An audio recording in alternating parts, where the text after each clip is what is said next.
जीवन में सब कुछ अपने नियंत्रण में है।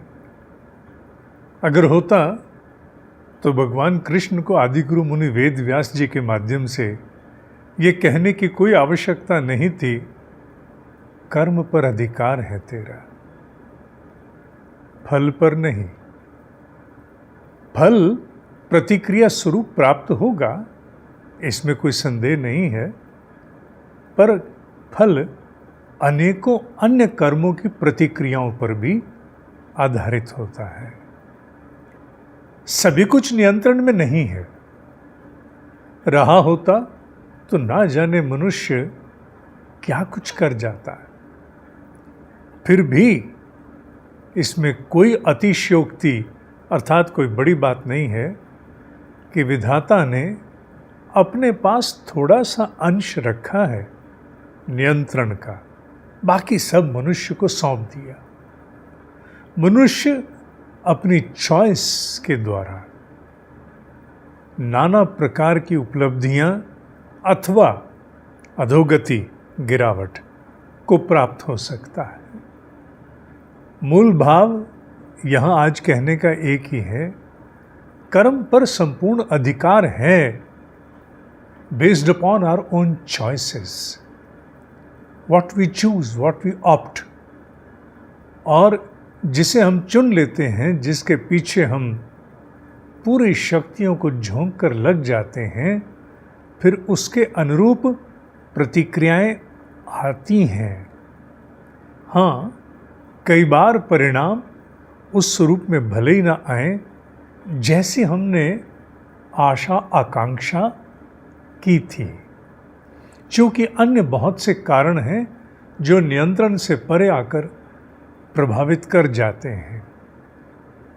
तुमने पूरी योग्यता, पूरी स्पष्टता के साथ, पूरे साधनों के साथ स्वयं को झोंकते हुए कोई नया कार्य आरंभ किया और तत्काल कुछ ही दिनों में सामने कोई विश्व स्तरीय विभीषिका, जिस प्रकार कोरोना पेंडेमिक हम सब के सामने आया, तुम्हारा प्रयास निश्चित रूप से पूरे बल के साथ आरंभ हुआ था।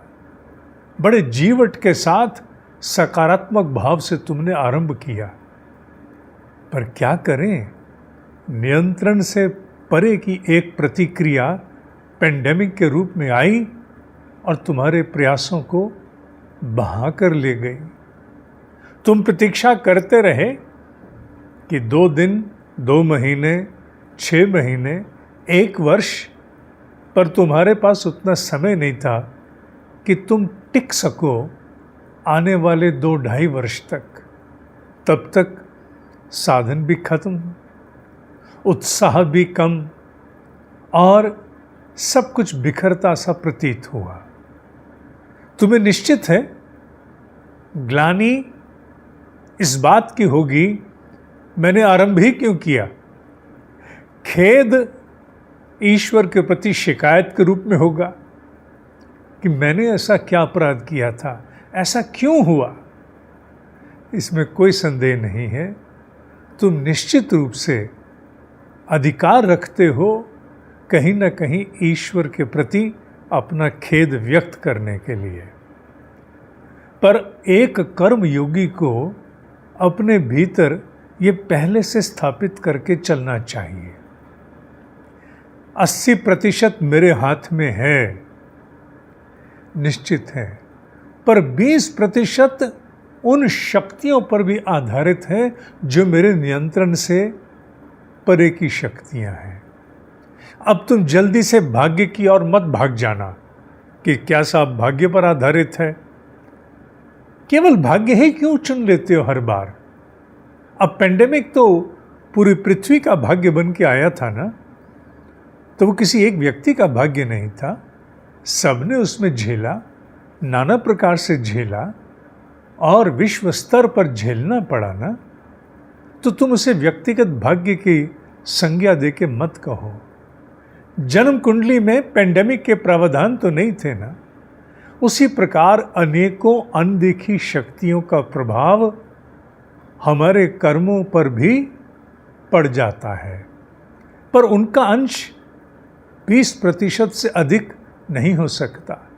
और यह भी आवश्यक नहीं है कि हर बार जब हम कोई कर्म करेंगे तो निश्चित है कि इन 20% अदृश्य जगत की शक्तियों का प्रभाव हमारे कर्मों के परिणाम पर पड़ेगा। यह कोई आवश्यक नहीं।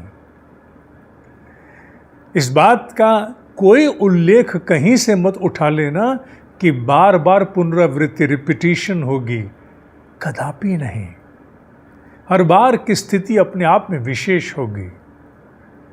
तुम्हारे हाथ में एक कार्य है। वो क्या? अपने जीवट को संभालना, अपने उत्साह को संभालना, अपनी उमंग को संभालना, अपने पूरे वजूद को फिर से एकत्रित करके अपने महान जीवन उद्देश्य में फिर से झोंकने के लिए तत्पर हो जाना।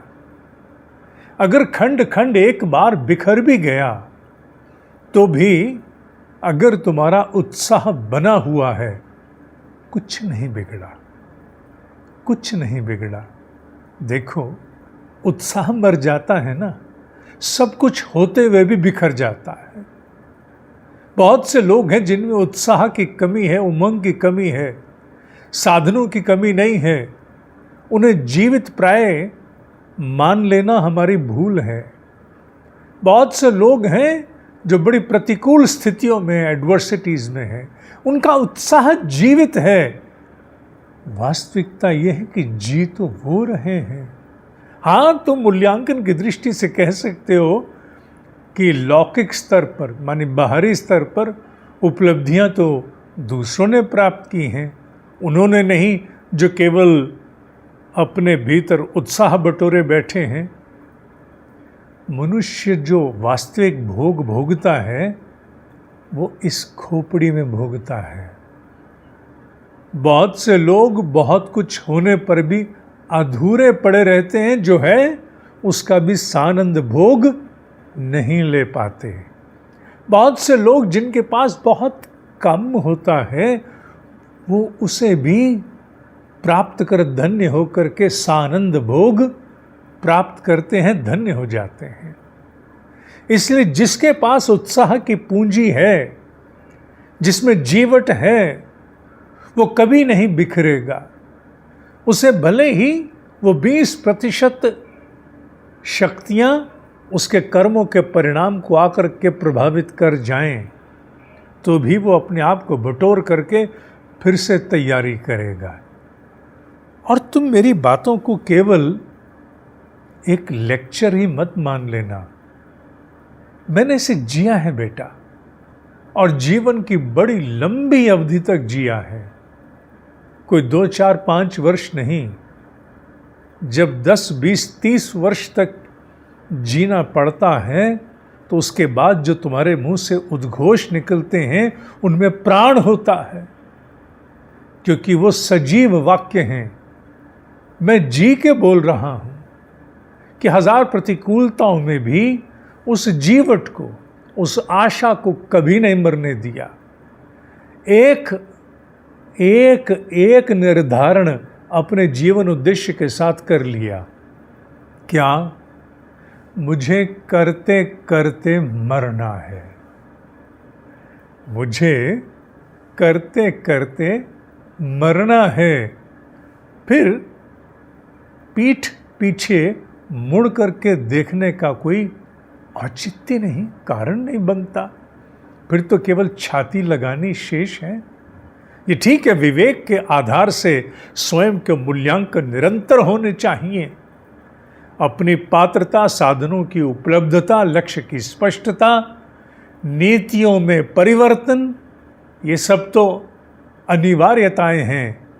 पर वो 20% जो तोड़ के रख देता है, जो आगे नहीं बढ़ने देता, जिसे जन्म कुंडली में बचवाने के बाद, इंटरप्रेट कराने के बाद बहुत से लोग कभी कुछ आरंभ ही नहीं करते, अपना उत्साह सौंप देते हैं जन्म कुंडली को।